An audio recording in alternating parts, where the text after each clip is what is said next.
Pozdravljen. Včeraj sem objavil en seznam knjig, ki jih priporočam v branje vsem tistim, ki bi radi dosegli finančni in pa osebni uspeh. In danes držim v rokah tole knjigo, ki sem jo včeraj dal na prvo mesto, in sicer je to knjiga Roberta Kiyosakija Bogati očka, revni očka.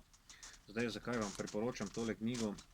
Preprosto zato, ker boste v njej našli načela o ravnanju z denarjem, ki nas jih nekako ne naučijo in pa ne učijo v šoli. In verjamem, da za temi načeli lahko vsak izmed nas v določenem času, seveda če jih upošteva, pride do določenega finančnega uspeha. Ena izmed stvari, ki je v knjigi zelo pomembna, in sicer če pogledamo nazaj, da je ta knjiga izšla in prvič bila napisana leta 1997, je en odstavek, ki vam ga bom zdajle prebral, in sicer je Robert Kiyosaki že takrat, leta 1997, torej 22 let pred današnjim časom, zapisal naslednje. Čakajo nas velike spremembe. V prihodnjih letih bo veliko več takih ljudi, kot je bil Alexander Graham Bell, na stotine Bill Gatesov bo, ki bodo povsod po svetu ustanavljali podjetja, kot je Microsoft, bo pa tudi veliko več stečajev, krčenj proizvodnje in odpuščanj.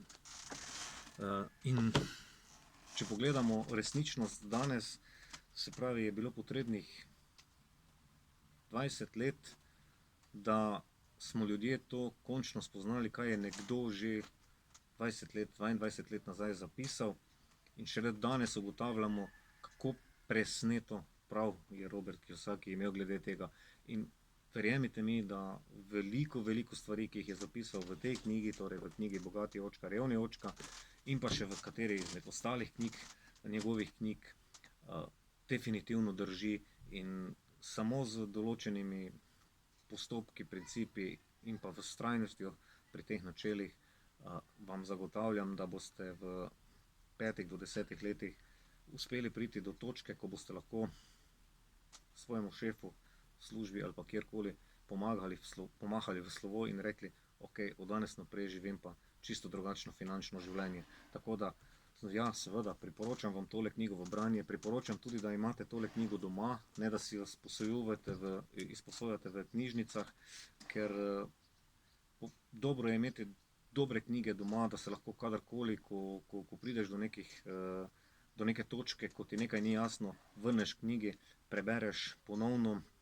podčrtaš, zapišeš, prerišeš, označiš pač tiste stvari, ki še ti niso jasne, in pa tiste stvari, ki se ti zdijo pomembne, in tako se vedno znova lahko vračaš k osnovam in seveda nadaljuješ in gradiš na tem področju naprej.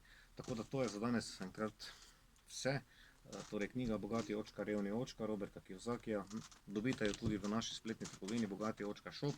Smo uradna spletna trgovina in pa klub, ki delujemo na področju izobraževanja o denarju na podlagi načel Roberta Kiyosakija, ki je tudi moj osebni mentor. Tako da, kaj naj rečem, veselo branje in seveda veliko osvojenega znanja vam želim. To naslednjič, ko vam bom predstavil naslednjo knjigo, ki sem vam napisal, to je druga knjiga po vrsti Za idejo do bogatstva, pa nasvidenje in čim več finančnih uspehov.